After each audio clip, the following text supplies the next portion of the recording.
They say money screams, but wealth whispers. For Lorenzo Moretti, the ruthless CEO of the Moretti shipping empire, the world was just a series of transactions.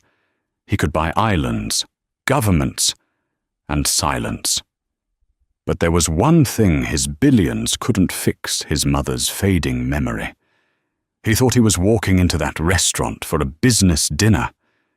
He thought the girl in the cheap uniform was invisible. He was wrong. One sentence spoken in a dialect he hadn't heard since childhood didn't just save his night. It shattered his reality. But what started as a fairy tale was actually the beginning of a dangerous lie. Because Sophia Bennett wasn't just a waitress. She was the one woman Lorenzo was destined to destroy. The rain in Manhattan didn't wash things clean. It just made the grime slicker. Sophia Bennett adjusted the collar of her uniform, wincing as the stiff fabric rubbed against the sunburn on her neck, a souvenir from walking 3 miles to work because she couldn't afford the subway fare this week. She worked at the Obsidian Room, a restaurant so exclusive that the menu didn't have prices, and the lighting was dim enough to hide the sins of the city's elite. Sophia was 24, drowning in student loans for an art degree she wasn't using, and currently holding a tray of crystal flutes that cost more than her father's life insurance payout. "Table 4. Bennett, move it," snapped Henri, the floor manager. Henri was a short man with a Napoleon complex and a toupee that looked like it was trying to escape his head. "And fix your hair. You look like you just wrestled a stray cat." "Yes, Henri," Sophia murmured, tucking a loose strand of chestnut hair behind her ear. She moved through the dining room like a ghost. That was the job description: be invisible. Fill the water glass before it's empty. Clear the plate the second the fork is down. And never, ever make eye contact with the gods who dined here. Tonight. The atmosphere was different. The air felt pressurized, heavy. The kitchen staff had been whispering about a VIP arrival since 4:00 p.m. "It's Moretti," the sous chef had hissed while chopping onions. "Lorenzo Moretti, the shipping king. He's here to acquire the port of New York or something." Sophia didn't care about shipping kings. She cared about her rent, which was 6 days late, and her grandmother, Nonna Rosa, who was sitting in a nursing home in Queens, waiting for Sophia to visit. At 8:00 p.m. sharp, the double oak doors swung open. The restaurant went silent. It wasn't a respectful silence. It was the silence of predators acknowledging a bigger predator. Lorenzo Moretti walked in. He was tall, wearing a charcoal suit cut so sharply it could bleed you. His hair was black, swept back, and his eyes were the color of cold espresso. He didn't look at anyone. He didn't need to. He radiated the kind of power that made the air conditioning feel colder. But he wasn't alone. On his arm was an elderly woman, frail and bird-like, wrapped in a cashmere shawl that looked heavy on her thin shoulders. Her eyes darted around the room, wide and terrified. This was Isabella Moretti, the matriarch of a dynasty. But tonight, she looked like a lost child. Trailing behind them was a blonde woman who looked like she had been manufactured in a laboratory for supermodels. That was Clarissa van der Hoven, the daughter of a Dutch banking magnate. The tabloids called her Lorenzo's perfect match. Sophia just thought she looked mean. "Table 4 is theirs," Henri hissed into Sophia's ear, shoving her forward. "Do not mess this up. One mistake, and you are fired before the dessert course." Sophia approached the table. The tension was palpable. Lorenzo was already seated, checking his watch. Clarissa was typing furiously on her phone, but the old woman, Isabella, was trembling. "Water," Lorenzo ordered without looking up. His voice was a deep baritone, clipped and devoid of warmth. Sophia poured the sparkling water. Her hand was steady, despite her exhaustion. "I don't want this," Isabella suddenly cried out, her voice cracking. She pushed the crystal glass away. It teetered, spilling water onto the pristine white tablecloth. The restaurant froze. Lorenzo sighed, a sound of infinite patience wearing thin. "Mama, please, it's just water." "No, no water." Isabella's hands were shaking violently. "Where is the boat? I missed the boat. Enzo Papa is going to be angry." "There is no boat, Mama. We are in New York," Lorenzo said, reaching for her hand, but she slapped it away. "Please, Lorenzo," Clarissa said, rolling her eyes without looking up from her phone. "Can you handle her? People are staring. It's embarrassing." Lorenzo's jaw tightened. He glared at Clarissa, a flash of pure hatred in his eyes, before turning back to his mother. "Mama, calm down, please. The water is rising," Isabella screamed now, standing up. Her chair scraped loudly against the floor. "The water is rising. Help me." Henry was rushing over, panic in his eyes. He was going to kick them out, or worse, he was going to blame Sophia. Lorenzo looked helpless. For all his billions, for all his power, he couldn't fight the dementia stealing his mother's mind. He looked defeated. Sophia knew she should step back. She knew the rule be invisible. But she looked at Isabella's terrified face, and she didn't see a billionaire matriarch. She saw her own Nonna Rosa, who had panic attacks when the sun went down. Without thinking, Sophia stepped between Henri and the table. She turned her back on Lorenzo and faced the terrified old woman. She took a breath and spoke, not in English. "Signora, guardami. L'acqua non può toccarti qui. Ma'am, look at me. The water cannot touch you here." Her Italian was perfect. Not the textbook Italian learned in school, but the rough, warm dialect of Sicily, the kind spoken in fishing villages and kitchens. It was the language her nonna had raised her in. Isabella froze, her wide, fearful eyes locked onto Sophia's face. "Cisse," Isabella whispered. "Who are you?" Sophia smiled, a soft, genuine smile that reached her eyes. She reached out and gently took Isabella's trembling hands. "Sono un'amica. Il mare è calmo stasera. Senti, I am a friend. The sea is calm tonight. Do you hear it?" Sophia started to hum. It was a low, rhythmic melody, an old Sicilian folk song about fishermen coming home. Isabella's shoulders dropped. The terror drained from her face, replaced by a sudden, lucid clarity. She squeezed Sophia's hands. "Il mare è calmo," Isabella repeated softly. She sat back down. The silence in the restaurant was deafening now. Sophia blinked, suddenly realizing what she had done. She had broken protocol. She had touched a guest. She had spoken out of turn. She slowly let go of Isabella's hands and turned around. Lorenzo Moretti was staring at her. He wasn't looking at his phone. He wasn't looking at the menu. He was looking at her. His dark eyes were wide, stripped of their cold veneer, revealing a raw intensity that made Sophia's knees weak. Clarissa finally looked up, sensing the shift in energy. She looked from Lorenzo to Sophia, her eyes narrowing into slits. I apologize, sir," Sophia stammered, switching back to English. My grandmother has similar episodes. I didn't mean to intrude." She grabbed her tray, desperate to escape. "I'll get fresh napkins." She turned to flee, but a hand shot out and grabbed her wrist. It wasn't aggressive, but it was firm. She stopped. Electricity shot up her arm. She looked down.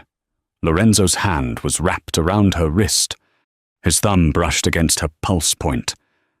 "Wait," he commanded. His voice was lower now, rougher. "Lorenzo, let her go." Clarissa huffed. "She's just the help." Lorenzo ignored his fiancée completely. He stood up, towering over Sophia. He didn't let go of her wrist. "What did you say to her?" he asked. "That song. How do you know that song?" It's just a lullaby. Sir, from Sicily."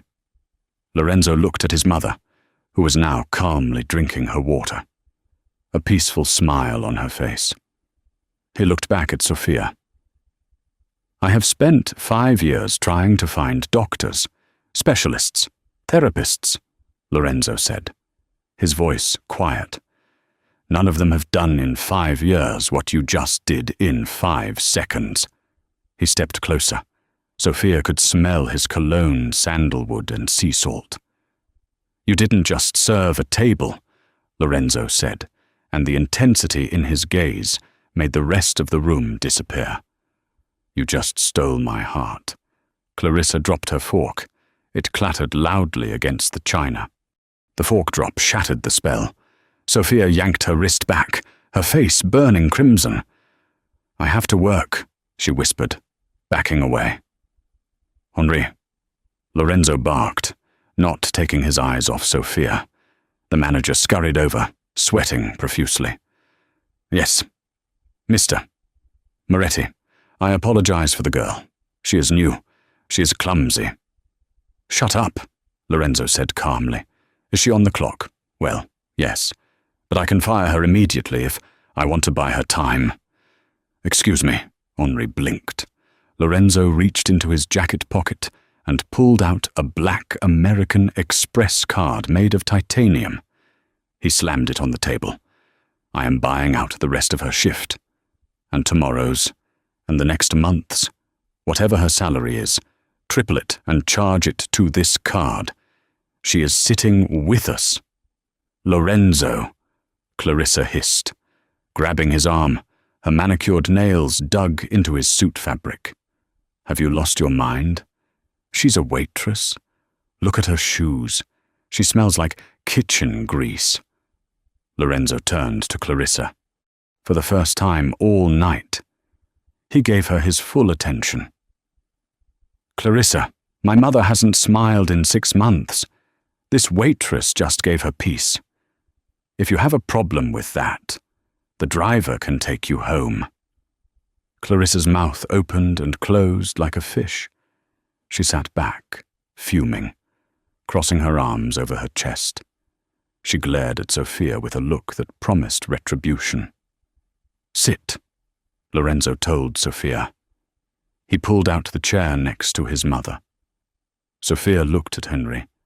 He nodded frantically, looking like he was about to faint. Sophia sat. She felt like she was in a dream or a nightmare. She was sitting at the best table in New York, in her dirty apron, across from a man who owned half the Atlantic Ocean. For the next hour, Lorenzo ignored his food. He ignored Clarissa.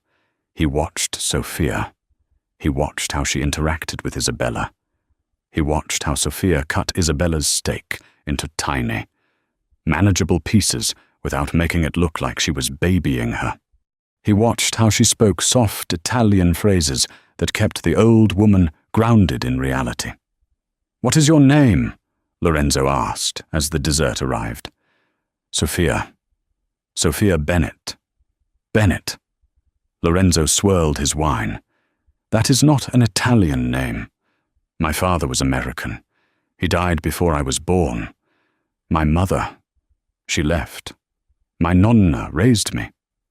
"And where is your nonna now?" Sophia looked down at her hands. "She's in a care facility in Queens, Cedar Grove." Lorenzo frowned. He knew Cedar Grove.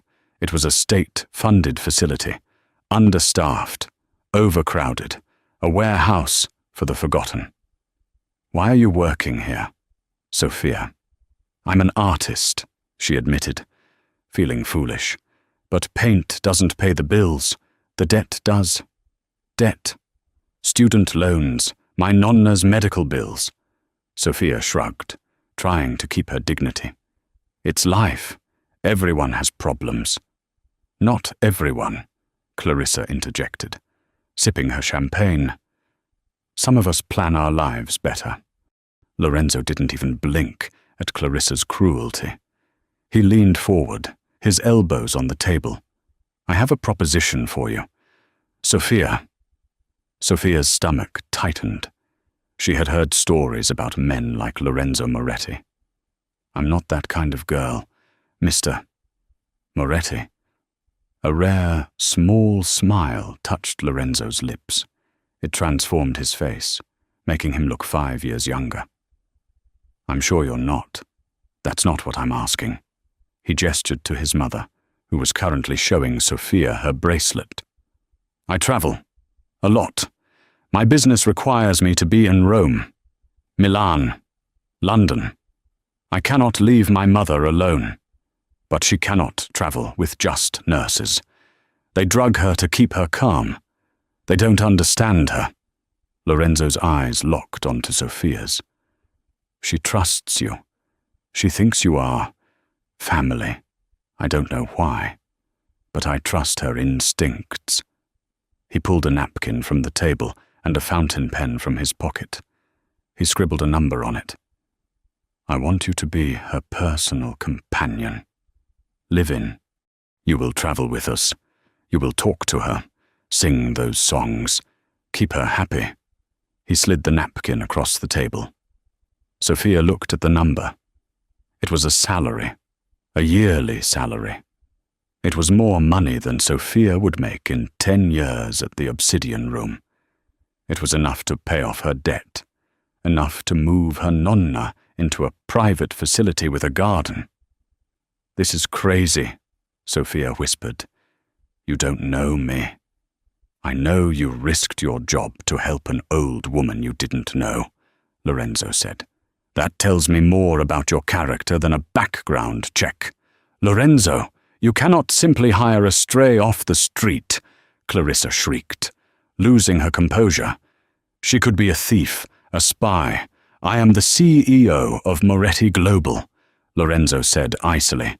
If she steals a spoon, I will know before she leaves the room. He turned back to Sophia.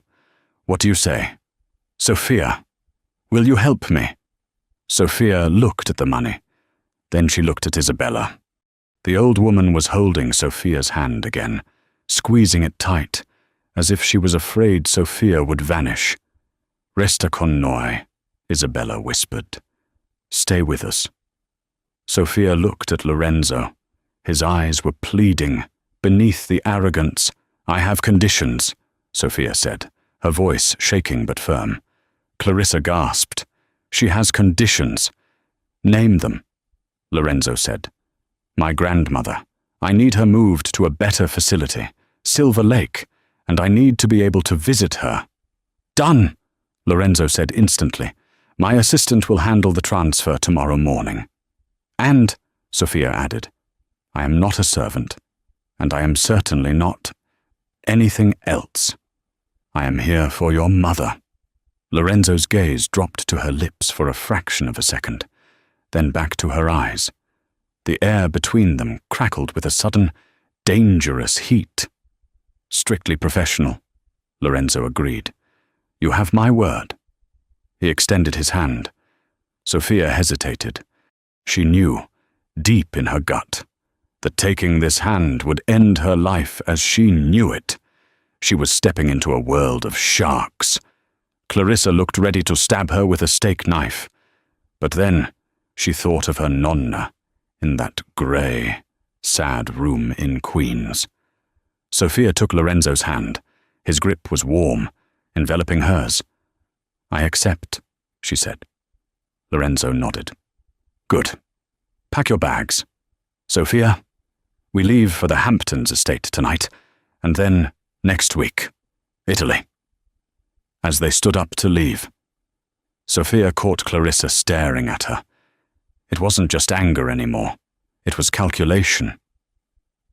Clarissa pulled out her phone and sent a text message. Across the room, Henry the manager watched them go. He picked up the water glass Sophia had poured. "Good luck, little mouse," he muttered. "You're going to need it." The Hamptons estate was not a house. It was a fortress of limestone and glass overlooking the Atlantic. Sophia felt small as the sleek black SUV crunched up the gravel driveway. The silence in the car had been suffocating. Clarissa had spent the entire 2-hour drive pointedly ignoring Sophia, texting furiously on her phone, while Lorenzo worked on a tablet, his brow furrowed in concentration. Isabella, however, had fallen asleep with her head on Sophia's shoulder. "We are here," the driver announced. Lorenzo looked up.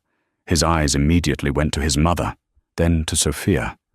For a moment, his expression softened. She hasn't slept that peacefully in a car for years. Usually, the motion terrifies her. "She feels safe," Sophia whispered, not wanting to wake her.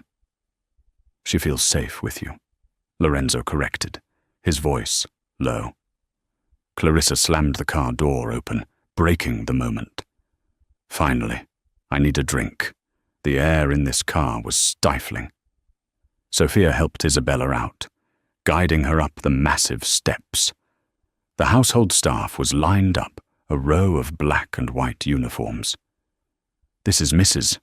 Sterling," Lorenzo said, gesturing to a stern-looking woman with silver hair. "She runs the household. She will show you to your quarters." Clarissa smirked. "The servants' quarters are in the east wing, above the garage. Make sure she knows not to use the main staircase." Lorenzo turned on his heel. "Sophia is a guest. Clarissa. She will be staying in the blue suite, next to Mama's room." The staff gasped silently. The blue suite was reserved for visiting royalty or heads of state. Clarissa's face went pale. "That room connects to your private study." "Lorenzo." Clarissa shrilled. "It is the only room close enough to Mama's, so Sophia can hear if she wakes up," Lorenzo said with finality. "Mrs. Sterling, please see to it." The first 3 days were a blur of luxury and hostility. Sophia felt like an imposter. Her clothes, worn jeans, and thrift store sweaters looked pathetic against the silk wallpapers and marble floors. Clarissa made it her mission to remind Sophia of her place. When Lorenzo was in his office on conference calls to Tokyo or Singapore, Clarissa would strike. "You're holding the fork wrong," Clarissa sneered during lunch on the terrace. "And stop humming. You sound like a peasant." "Isabella likes the humming," Sophia said, keeping her voice steady. She was painting on a sketch pad she had brought, capturing the light hitting the ocean. Isabella was sitting nearby, watching the waves, calm and lucid. "You think you've won the lottery, don't you?" Clarissa leaned in, her perfume cloying and expensive. "Lorenzo collects broken things. He thinks he can fix them. His mother, his business deals. You, once he realizes you're just a waitress with a sob story, he'll discard you like yesterday's trash." "I'm not here for him," Sophia said, looking Clarissa in the eye. "I'm here for her." Clarissa laughed, a cold, brittle sound. "We'll see. My father's bank is financing Lorenzo's new fleet. Our marriage is a merger. Darling, $1 billion contract. You are just a temporary distraction." That night, a storm rolled in off the ocean. Thunder shook the house. Sophia woke up to a scream. She bolted out of bed, grabbing her robe. She ran into the hallway. The screaming was coming from Isabella's room. Sophia burst in. Isabella was thrashing in her bed, tangled in the sheets. sobbing hysterically. Il fuoco c'è fuoco ovunque. The fire. There is fire everywhere, Isabella screamed. Lorenzo was already there, trying to hold her down. He was shirtless, wearing only pajama bottoms, his muscles tense with effort. Mama, it's just thunder. There is no fire, Lorenzo shouted, panic edging his voice. Let me go, he's burning. Isabella clawed at Lorenzo's chest, leaving red scratches. Let me try, Sophia said, rushing to the other side of the bed. She's having a flashback. Lorenzo gasped, breathless. It's the night my father died. The ship fire. Sophia climbed onto the bed. She didn't try to restrain Isabella. Instead, she grabbed the duvet and pulled it over both of them, creating a cocoon. Isabella, Sophia whispered in the dark, under the covers. Siamo nella grotta. Il fuoco non può entrare. We are in the cave. The fire cannot enter. She started the song again, the fisherman's lullaby. But this time, she sang the second verse, the one about the rain coming to wash the pain away. Slowly, the thrashing stopped. Isabella's breathing synced with Sophia's. Lorenzo stood by the bed, watching. He ran a hand through his hair, his chest heaving. He watched the lump under the covers settle. 10 minutes later, Sophia emerged. Isabella was fast asleep. Sophia climbed off the bed, her hair messy, her robe slipping off one shoulder. She looked up and realized Lorenzo was staring at her. The moonlight from the window illuminated the scratches on his chest and the raw vulnerability in his eyes. You are bleeding, Sophia whispered. I don't feel it, Lorenzo said. He took a step toward her. The space between them felt charged, heavy with unspoken words. How do you know that? Know what? The cave, Lorenzo said. She used to tell me stories about a cave in Sicily when I was a boy, a secret place where she hid during the war. How could you possibly know to say that? I don't know, Sophia admitted. It just felt right. My nonna used to talk about caves too. Lorenzo reached out. His hand hovered near her face, his fingers trembling slightly.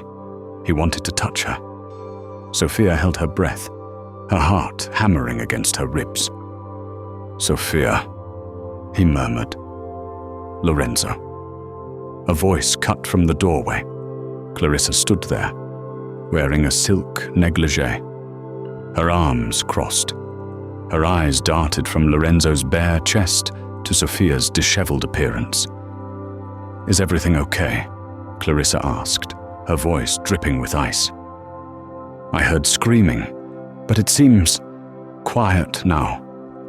Lorenzo dropped his hand, his face hardening back into the mask of the CEO. Go to bed, Clarissa. Mama had a nightmare. Sophia handled it. I can see that, Clarissa said, her eyes narrowing at Sophia. You're very hands-on, aren't you? Dear. Sophia pulled her robe tighter. Good night, Mr. Moretti. She hurried back to her room, her heart racing. She knew two things for certain. Lorenzo Moretti was dangerous to her heart, and Clarissa van der Hoven was going to declare war. 2 days later, they were in Italy. The private jet touched down in Naples, and a helicopter whisked them to the Amalfi coast. The Moretti ancestral home, Villa del Mare, hung off the side of a cliff, a sprawling palace of terracotta and vines overlooking the sapphire Tyrrhenian Sea. The air here smelled different lemons, salt, and history. As they settled in, the dynamic shifted. In New York, Lorenzo was a businessman. Here, he was a king. The local staff treated him with reverence. But it was Isabella who changed the most. She seemed clearer, happier. The sea air revived her. Tonight is the gala, Lorenzo announced at breakfast on the terrace. "The annual fundraiser for the restoration of the coastline. Everyone will be there. Senators, designers, my competitors." He looked at Sophia.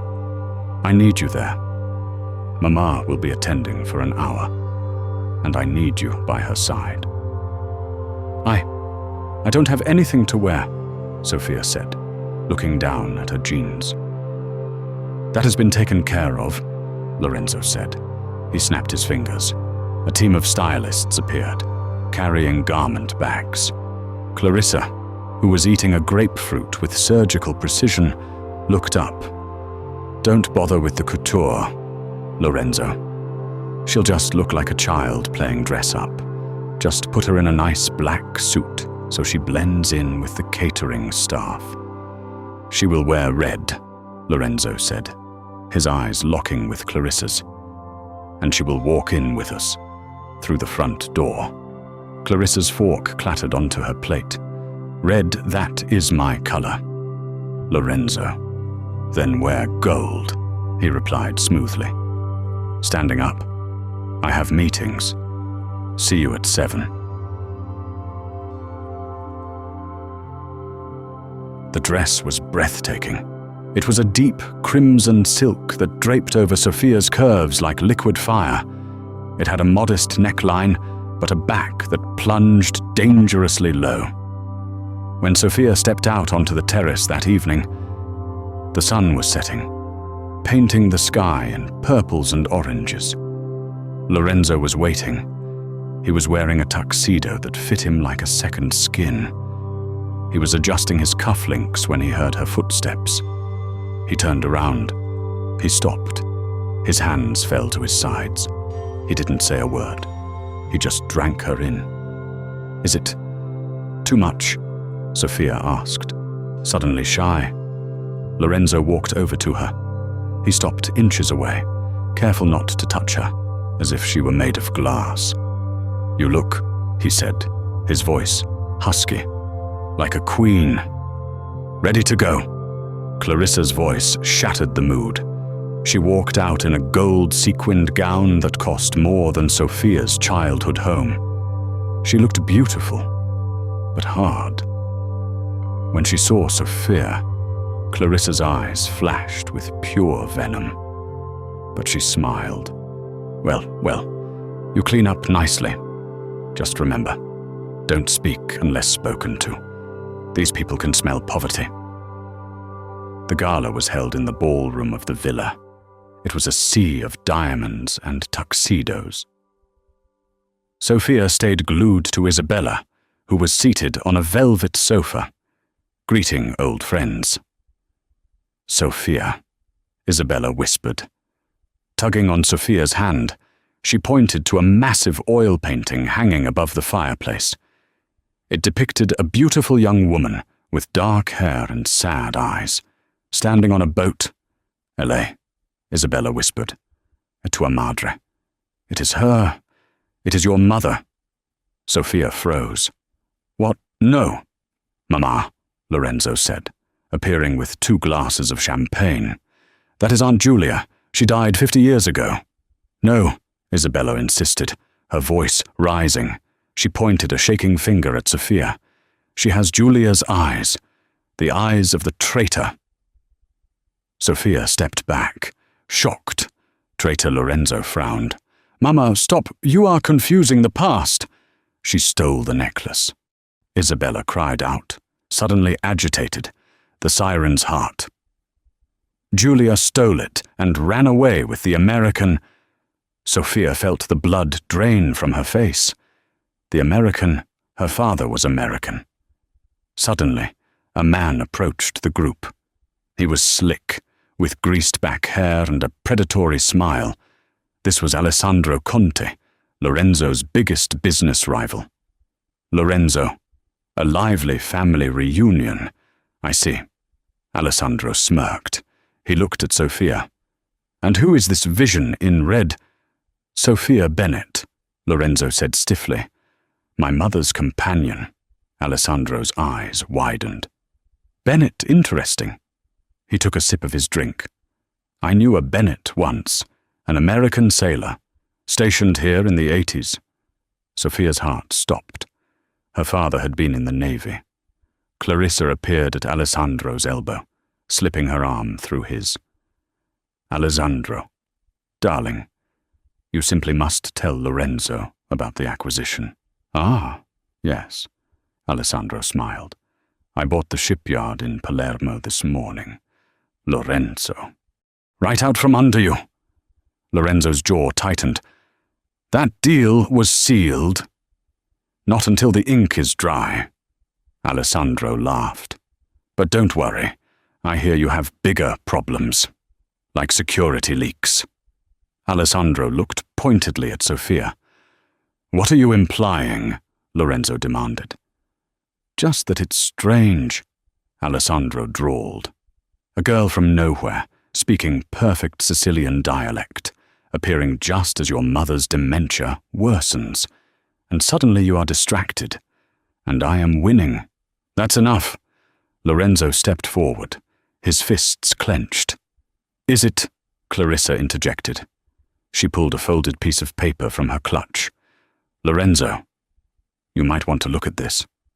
I did a little digging into Miss Bennet's background. It seems she forgot to mention something on her application. Sophia felt the room spinning. She hadn't lied about anything. Had she? Lorenzo took the paper. He unfolded it. His eyes scanned the document. His expression changed from anger to cold. Hard stone. He looked up at Sophia. The warmth she had seen earlier was gone, replaced by the icy stare of the billionaire CEO. Is this true? Lorenzo asked, holding up the paper. It was a copy of a birth certificate. What? Sophia whispered. Your father, Lorenzo said, his voice deadly quiet. His name was Thomas Bennett, but his mother, your grandmother. Her name isn't Rosa. Sophia blinked. Of course it is. Nonna Rosa. Her name, Lorenzo read from the paper, is Rosa Moretti. The room went silent. She is the daughter of the maid who worked here 50 years ago, Clarissa announced triumphantly to the gathering crowd. The maid who helped Julia Moretti steal the family heirloom diamond, the siren's heart, and run away to America. Clarissa stepped closer to Sophia. You aren't a companion, sweetie. You're a con artist. You came here to find the rest of the treasure, didn't you? No, Sophia gasped, tears welling in her eyes. I didn't know, I swear. I didn't know. She looked at Isabella. The old woman was staring at her with fear. Traditrice, Traitor Isabella whispered.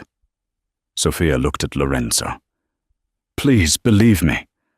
Lorenzo crumpled the paper in his fist. He looked at Sophia, and for a second, she saw conflict in his eyes. He wanted to believe her, but the evidence was damning.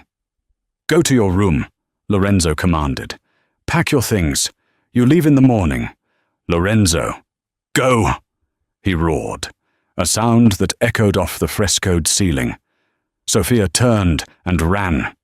She ran through the ballroom, past the staring guests, her red dress flowing behind her like a trail of blood.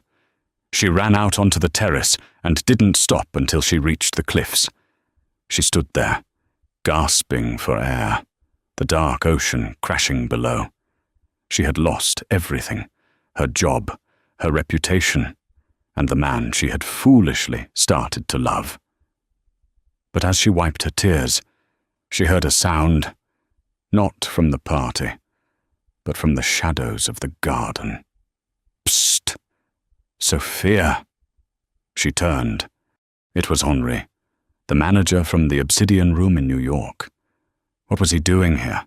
He was wearing a waiter's uniform. Henri. Listen to me, Henri whispered, looking around nervously. You are in danger. Great danger. It wasn't your grandmother who stole the diamond. What? It was Lorenzo's father, Henry hissed. And Clarissa knows. She planted that paper. She's trying to frame you because you are the only one who can unlock Isabella's memory. Why? Sophia asked, trembling. Because, Henri said, checking his watch. Isabella knows where the diamond is hidden, and tonight Clarissa and Alessandro are going to drug her to make her talk. You have to save her. Sophia. Sophia looked back at the villa. She had been fired. She was hated. But Isabella was in danger. Sophia wiped her face. She kicked off her high heels. How do we get back in? She asked. Henri smiled. Through the kitchen, just like old times. Sophia's feet were bare and cold against the stone floor of the kitchen, but she didn't feel it. Adrenaline was a powerful anesthetic. This way, Henri whispered, checking a corner. The service elevator. It opens directly into the hallway outside the blue suite. Henri, Sophia hissed as they waited for the lift. Who are you, a floor manager at a restaurant, doesn't know the layout of a private Italian villa? Henri adjusted his bow tie, his face grim. I wasn't always a manager. Sophia, 20 years ago. I was head of security for the Moretti family. Lorenzo's father fired me when I started asking too many questions about the missing diamond. I've been watching over Isabella from a distance ever since. When she came into the restaurant, I knew it was fate. The elevator dinged softly. The doors slid open. The hallway was empty. The gala was in full swing downstairs. The sound of a string quartet drifted up through the floorboards, a haunting melody that felt like a funeral march. Guard the door, Sophia whispered. If anyone comes, stall them. I'll buy you 5 minutes, Henri nodded. Go. Sophia ran to Isabella's door. It was slightly ajar. She pushed it open silently. The room was dim, lit only by the moonlight streaming in from the balcony. Isabella was sitting in her armchair, looking frail and confused. Standing over her was Clarissa. Clarissa held a glass of water in one hand and a small, crushed powder in the other. Drink it, you old hag, Clarissa hissed, her voice unrecognizable from the sweet tone she used in public. It will make you sleep, and when you wake up, you'll be so confused you'll sign the power of attorney over to Lorenzo, and then to me. No, Isabella whimpered, pressing her lips together. I want Sophia. Where is the girl who sings? She's gone. Clarissa snapped. She stole from you. Remember now, drink. Clarissa grabbed Isabella's jaw, forcing her mouth open. Get away from her. Sophia didn't think. She launched herself across the room. She tackled Clarissa, knocking the glass from her hand. It shattered against the marble floor, the water soaking into the expensive Persian rug. Clarissa shrieked, stumbling back. She lost her balance and fell onto the bed. You! Clarissa screamed, scrambling up, her hair wild. You little gutter rat, I'll have you arrested for assault. Sophia ignored her. She knelt beside Isabella, checking her face. Isabella, are you okay? Did you swallow anything? Isabella was trembling, clutching Sophia's arm. L'Angelo, she whispered. The angel. Sei tornata. You came back. Security, Clarissa yelled, running to the door. Help murder. The door slammed open before Clarissa could reach it. Lorenzo stood there. He was breathless, his tuxedo jacket unbuttoned, his eyes wild. He had run all the way up the stairs. Behind him stood Henri, holding a small digital recorder. Lorenzo, Clarissa cried, throwing herself into his arms. Thank God she broke in. She attacked your mother. She tried to poison her. Lorenzo didn't move to hold her. He stood like a statue. He looked at Sophia. who was kneeling on the floor amidst shattered glass, holding his mother's hand. Then he looked at Clarissa. "Henri," Lorenzo said, his voice terrifyingly calm. "Play it." Henry pressed a button on the recorder. Clarissa's voice filled the room, tinny but unmistakable. "Drink it, you old hag. It will make you sleep. And when you wake up, you'll be so confused you'll sign the power of attorney." Clarissa froze. The color drained from her face, leaving her looking like a wax doll. She stepped back from Lorenzo as if he were on fire. "Lorenzo, wait," Clarissa stammered. That's doctored. It's A." This man is a fraud." Lorenzo walked over to the shattered glass. He knelt down and dipped a finger into the puddle of water. He brought it to his nose. "Bitter almond," Lorenzo said. He looked up at Clarissa. "Phenobarbital. It's what you take for your anxiety, isn't it?" He stood up, towering over her. "You were going to drug my mother," Lorenzo said, his voice shaking with suppressed rage. "To get my company, to help Alessandro." "It was just business," Clarissa screamed, her facade cracking completely. "You don't love me, you never did. You're obsessed with this. This waitress and your mother is a burden. I was doing you a favor." "Get out," Lorenzo whispered. "What?" "Get out!" Lorenzo roared. The sound was so loud it seemed to shake the villa's foundations. "Before I throw you off the balcony myself." Clarissa flinched. She looked at the door, then back at them with a sneer of pure hatred.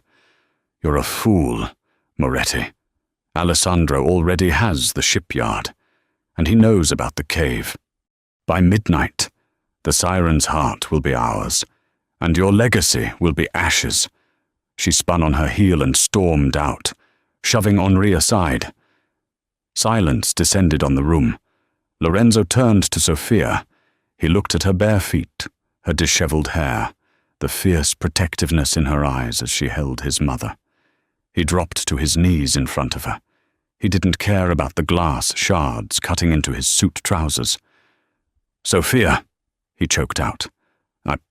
I sent you away. I believed her." "You were protecting your family," Sophia said softly. "It's what you do." "No." Lorenzo shook his head, taking her hands in his. "I was blind. I didn't see the real treasure standing right in front of me." He kissed her hands, his lips warm and desperate. "Can you forgive me?" "Later," Sophia said, pulling him up. "Right now, we have a problem. Clarissa said Alessandro knows about the cave. They are going for the diamond." Isabella suddenly stood up. She looked clearer than she had in years. The adrenaline of the attack seemed to have shocked her brain into focus. "The tide," Isabella said clearly in English. "The tide is low at midnight. That is the only time the cave opens." She walked to the window and pointed at the cliffs. "We must go," Isabella commanded. "The siren's heart is not just a diamond. Lorenzo, it is the proof." "Proof of what?" "Mama." "Proof that your father was not the man you thought he was," Isabella said sadly, "and proof that Sophia's grandmother was the only one who tried to save us." The night was pitch black, the moon obscured by thick storm clouds gathering over the Tyrrhenian Sea. The wind whipped Sophia's hair across her face as they navigated the treacherous path down the cliffside. It was a strange party, a billionaire in a ruined tuxedo, a waitress in a torn red gown, an elderly woman in a shawl, and an ex-security guard holding a flashlight. "Careful, Mama," Lorenzo said, guiding Isabella over a slick rock. "I know this path better than you." "Enzo," Isabella said, her voice strong against the wind. "I hid here during the raids. I hid here when your father drank too much." They reached the bottom. The sea crashed violently against the rocks, spraying them with salt water. But there, just as Isabella had said, was a dark, gaping mouth in the cliff face, a cave revealed only by the low tide. "Alessandro isn't here yet," Henri noted, shining his light into the darkness. "But he will be. His boat is likely coming around the point." "We have to hurry," Sophia said. They entered the cave. It was cold and damp, smelling of ancient salt and secrets. The flashlight beam danced over limestone walls covered in moss. "Here," Isabella said, stopping at the back of the cave. She pointed to a loose stone near the ground, marked with a faint carving of a mermaid. Lorenzo knelt. He pried the stone loose. Behind it was a hollow space. He reached in and pulled out a heavy, rusted iron box. "Open it," Isabella whispered. Lorenzo struggled with the rusted latch, then used a rock to smash it open. Inside, resting on rotting velvet, was a necklace. It was magnificent, a blue diamond the size of a quail's egg, surrounded by sapphires. Even in the dim flashlight beam, it seemed to glow with an inner fire, the siren's heart. But underneath the necklace was a stack of letters, preserved in oilcloth. Lorenzo picked them up.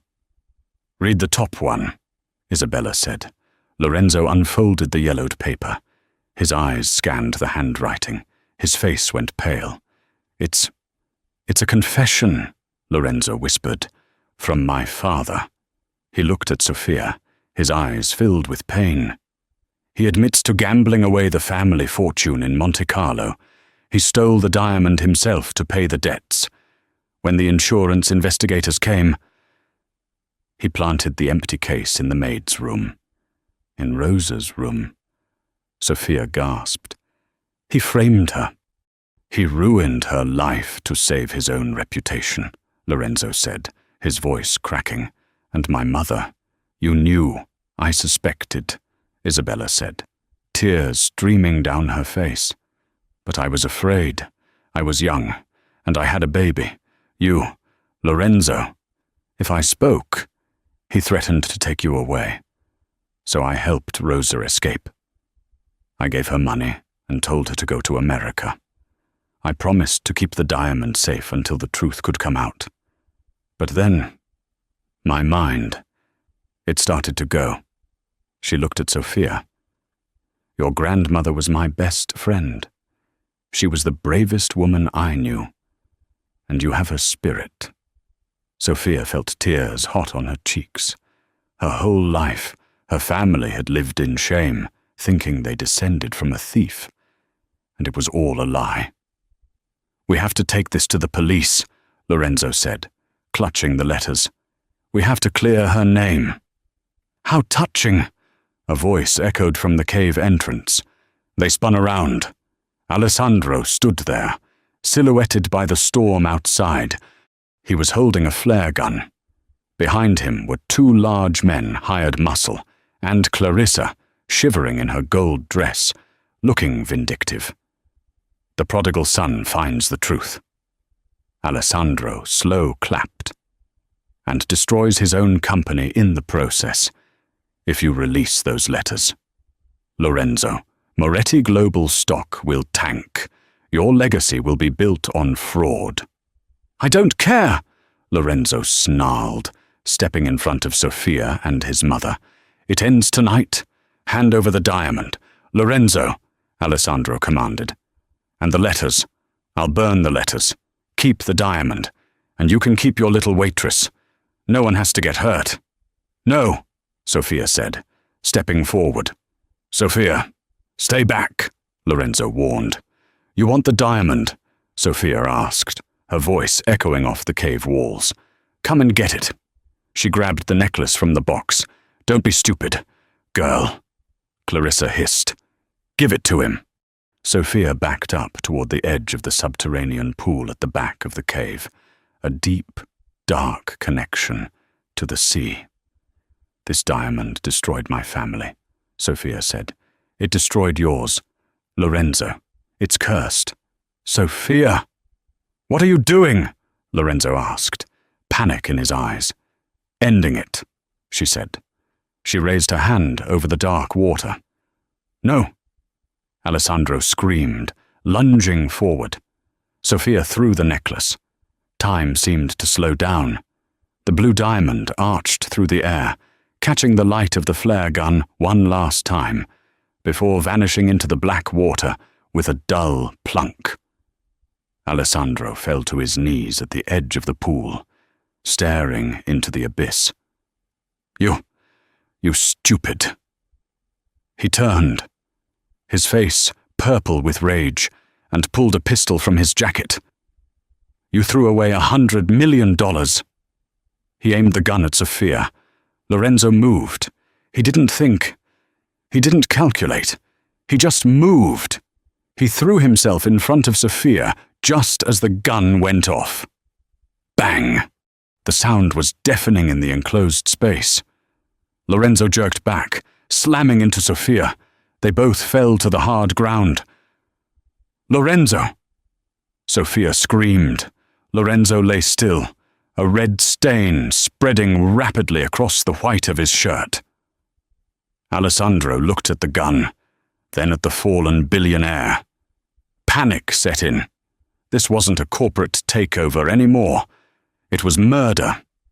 Let's go, Alessandro yelled to his men. Leave them. The tide is coming in. They'll drown anyway. Alessandro, Clarissa, and the thugs scrambled out of the cave, leaving them in darkness. Sophia pressed her hands against Lorenzo's chest, trying to staunch the flow of blood. Lorenzo, look at me. Stay with me. Lorenzo coughed, blood bubbling on his lips. His eyes fluttered open. He looked at Sophia. Did you really throw it? He wheezed.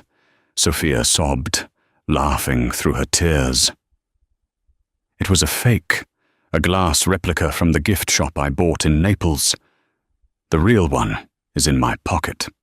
Lorenzo smiled, a weak, strained smile.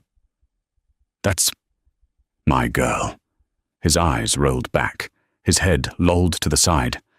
Lorenzo! Sophia screamed, shaking him. Lorenzo! Outside, the storm broke, thunder crashed, and the tide began to surge into the cave, the water rising around their ankles. The water in the cave was freezing, a slurry of ice and salt rising past their knees. Lorenzo was heavy, dead weight against Sophia's shoulder, his breathing ragged and wet. We have to move him, Henri shouted over the roar of the incoming tide. The entrance will be underwater in 2 minutes. I can't lift him alone, Sophia cried, her strength failing as the cold seeped into her bones. Isabella, the frail woman who had spent years lost in the fog of dementia, suddenly waded forward. The cold shock of the water seemed to have sharpened her senses to a diamond point. She grabbed Lorenzo's other arm.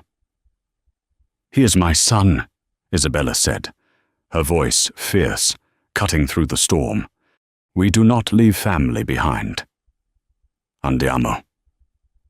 Let's go with Henri taking the legs and the 2 women supporting his torso. They dragged the unconscious billionaire through the rising water. The tide bit at their waists, the current trying to smash them against the limestone walls. They burst out of the cave mouth, just as a massive wave crashed into the opening, sealing it with a boom that shook the ground. They collapsed onto the rocky beach, the rain pouring down in sheets. He's losing too much blood, Henri said, pressing his jacket against Lorenzo's chest. We need a miracle. Suddenly, blue lights flashed on the cliffside above. Sirens wailed, piercing the storm. The police! Sophia gasped. I called them, Henri admitted, wiping rain from his eyes. Before we went down, I called an old friend, Capitano Russo of the Amalfi Coast Guard. Paramedics rappelled down the cliffside like spiders, followed by armed officers. As they loaded Lorenzo onto a stretcher, Sophia saw Alessandro and Clarissa being led away in handcuffs at the top of the path. Clarissa was screaming about her lawyer, while Alessandro looked defeated. His head hung low. They had tried to run, but on the single winding road out of the estate, there was nowhere to hide. 3 days later, the waiting room of the Ospedale del Mare in Naples was silent. Save for the ticking of a clock, Sophia sat in a plastic chair, still wearing the jeans she had changed into, clutching the velvet bag that held the siren's heart. She hadn't slept. She hadn't eaten. Isabella sat beside her, holding her hand. The doctors had said the trauma might cause Isabella to regress, to lose her memory again. But it hadn't. If anything, the truth had healed her. She remembered everything. The double doors swung open. A surgeon in green scrubs walked out, looking exhausted. Sophia stood up, her heart hammering against her ribs. "He is awake," the surgeon said softly. The bullet missed the heart by 2 centimeters. "He lost a lot of blood, and the recovery will be long, but he is asking for you." Sophia let out a sob she had been holding for 72 hours. She walked into the ICU. Lorenzo looked pale against the white sheets, tubes and wires monitoring his every breath. But his eyes were open, dark, warm, and alive. "You look terrible," he whispered, his voice raspy. "You look worse." Sophia smiled through her tears, taking his hand. "The diamond." Lorenzo coughed. "Did you?" "Keep it." Sophia pulled the velvet bag from her pocket. She placed it on his chest. "It's yours," she said. "Your legacy." Lorenzo looked at the bag. Then he looked at Sophia. "No," he said weakly. "It's not mine. It belongs to the woman who saved my family 50 years ago, and the woman who saved me today." He closed his hand over hers. "I don't want the diamond. Sophia, I have enough money. I have enough power. But lying there, in the water, I realized I didn't have the one thing that mattered." "What?" Sophia whispered. "Someone who would jump in front of a gun for me," Lorenzo said, a tear slipping down his cheek. "Someone who speaks my language. Someone who sings to my mother." He squeezed her hand. "Sophia Bennett, will you stay? Not as a companion, not as an employee, but as my partner, my equal." Sophia leaned down and kissed his forehead, right above the bandage. "I'm not going anywhere. Signore Moretti." Lorenzo had done the unthinkable. He had published his father's letters. He had admitted to the world that the Moretti fortune was built on a lie. He sold the siren's heart at a public auction for $150 million. Every cent was donated to dementia research and a scholarship fund for underprivileged artists in the name of Rosa Moretti. The scandal should have ruined him. Instead, the stock price of Moretti Global tripled. The world fell in love with the story of the honest billionaire who chose truth over gold. But Lorenzo didn't care about the stocks. He was standing on the terrace of the villa in Amalfi. The sun was setting, casting a golden glow over the lemon groves. Isabella was sitting in the garden, painting on a canvas. She wasn't perfect. She still had bad days. But she was happy. She was humming an old Sicilian tune. Sophia walked out onto the terrace. She was wearing a simple white dress, her hair loose in the wind. She carried a tray of espresso. "You know," Lorenzo said, turning to her, slipping his arm around her waist. "Henry tells me we have a reservation at the Obsidian Room in New York next week. He's the general manager now." "Oh," Sophia smiled, leaning into his touch. Do you think we can get a table? I think I know a waitress who has some pull, Lorenzo teased.